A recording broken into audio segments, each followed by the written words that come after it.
Prison de Nivelles, 1971. Jericho avait été condamné à 20 années de réclusion criminelle pour un meurtre maquillé en suicide sur la personne de Charles de la Hutinière. Son procès avait eu lieu quelques mois après son incarcération, ce qui était un délai très court et exceptionnel. La raison de cette célérité avait échappé à tout le monde judiciaire et médiatique. Les empreintes digitales de Jericho avaient été retrouvées sur la porte du domicile de Charles. La concierge de l'immeuble avait témoigné qu'un homme grand et vêtu de noir était monté dans les étages le jour du meurtre. Jericho était toujours vêtu de noir. Annabelle Loiseau avait aussi confirmé avoir croisé dans l'escalier un homme vêtu de noir en montant voir Charles le soir de sa mort. Le commissaire Jacobs avait méticuleusement démonté l'hypothèse du suicide en constatant 3 faits. Premièrement, le revolver n'avait pas appartenu à Charles, qui n'avait pas eu de port d'arme. Deuxièmement, la position inepte du corps après le coup de feu fatal. Troisièmement, l'utilisation d'une arme par la main gauche alors que Charles était droitier. Les empreintes retrouvées sur la poignée de porte extérieure de l'appartement et le témoignage de la concierge renforçaient la thèse d'un crime. L'arme du crime n'était pas inscrite dans le fichier des permis de port d'armes. De plus, les policiers avaient découvert le pédigré de Jericho, celui d'un malfrat fiché et très rarement condamné. Pour Jacobs, l'exécution de Charles avait dû être une simple formalité.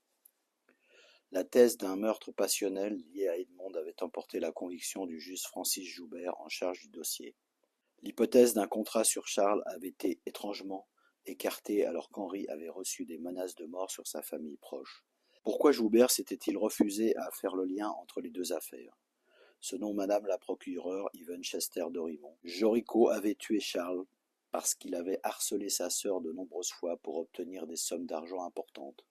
En constatant qu'Edmond le vivait mal, il aurait décidé de s'en débarrasser puis de maquiller son crime en suicide. Pour un professionnel de son acabit, son crime ne lui aurait posé aucun problème de conscience. Mais il avait bêtement commis une erreur fatale en laissant traîner ses empreintes sur la poignée de porte palière. Quant à Edmond, elle avait été blanchie de toute accusation de complicité dans ce crime. Durant tout le procès, Jericho avait eu la désagréable impression que le ministère public recherchait un coupable idéal, mais pas la vérité. Le parquet avait souhaité clore au plus vite les affaires Moulinsart et de la Hutinière. Que cachait cette étrange précipitation? Jericho ruminait cette pensée jour et nuit dans sa cellule. Pourquoi avait-il été placé à l'isolement? Son avocat ne cessait de le dénoncer et de demander des explications sur ce traitement particulier. Edmond ne voulait plus le voir. Il lui écrivait des lettres d'amour. Il clamait son innocence comme il l'avait plaidé sans répit lors de son procès, où Edmond était intervenu qu'en tant que témoin. À aucun moment la police n'avait pu estorquer des aveux à Jericho. Comme il l'avait confirmé à Edmond, il avait bien rendu visite à Charles, mais il avait trouvé sa porte close, et pour cause, Charles avait déjà été assassiné. Les empreintes de Jericho avaient été relevées seulement côté palier de la porte d'entrée, mais pas autre part dans l'appartement. Son avocat avait pointé du doigt cet élément primordial devant la cour, mais les jurés n'en eurent cure. Jericho comprit rapidement que sa seule chance de sortir de prison reposait sur Edmond. Il fallait qu'elle expliquât au commissaire la vérité sur leur relation et qu'elle révélât le contrat sur son fils.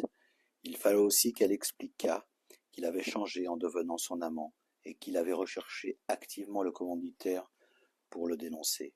Il fallait qu'elle racontât l'implication de Charles avec Walter.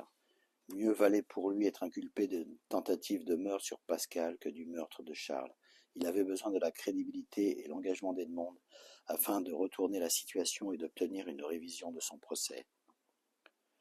Mais Edmond croyait que Jericho avait tué Charles accidentellement en venant lui demander des explications sur son implication.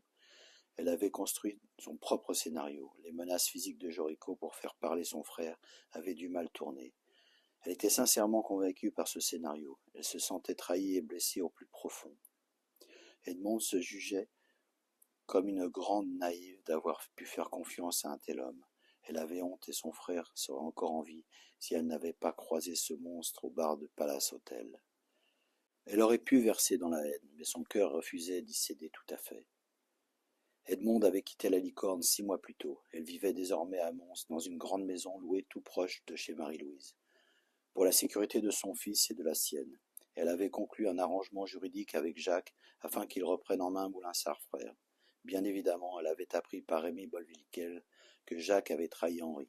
Pourtant, elle avait préféré que l'affaire restât dans la famille. Elle ne pensait pas que Jacques puisse être impliqué avec le ou les commanditaires de Joricourt. Jacques dirigeait donc logiquement Moulinsart, frère, devenu une filiale de Vandamme. Edmonde n'était pas plus intéressée par les affaires qu'avant la mort d'Henri. Malgré le temps qui passait, elle n'arrivait pas à oublier Joricourt. Elle n'osait se l'avouer, ni a fortiori en parler à Marie-Louise, sa confidente de cœur. Elle l'aimait toujours, profondément. Il fallait qu'elle se rende à l'évidence. C'était l'homme de sa vie. La malédiction d'un grand amour devenu impossible lui pesait. Tous les jours, elle se réfugiait dans l'église Sainte-Élisabeth afin de trouver une assistante dans la prière et la confession. Le très affable père Bergamote lui procurait le plus grand réconfort. Elle pouvait surtout compter sur l'écoute chaleureuse et complice de Marie-Louise, qui ne la laisserait jamais tomber. Joricourt avait réussi à se procurer sa nouvelle adresse par l'intermédiaire de son avocat, maître Lampion. Il lui envoyait des lettres par dizaines, mais elle ne les lisait pas. Non, elle ne voulait pas les lire, par crainte de replonger, et par ressentiment aussi.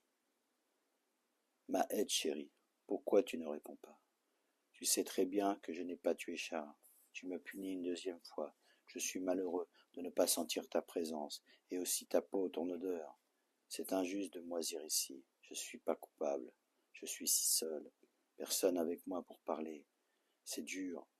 Ils m'ont mis à l'écart, les salauds. Je t'en prie, parle-moi un peu.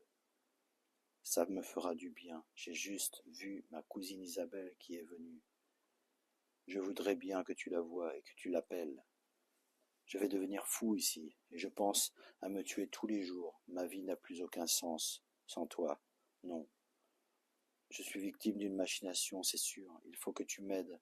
Mon avocat va passer te voir pour t'expliquer ce qu'il faut faire. Je suis désolé pour les fautes, mais réponds-moi. Je t'admire beaucoup. Je t'embrasse fort, fort partout. Je t'aime très fort, mon amour. Ton Joe.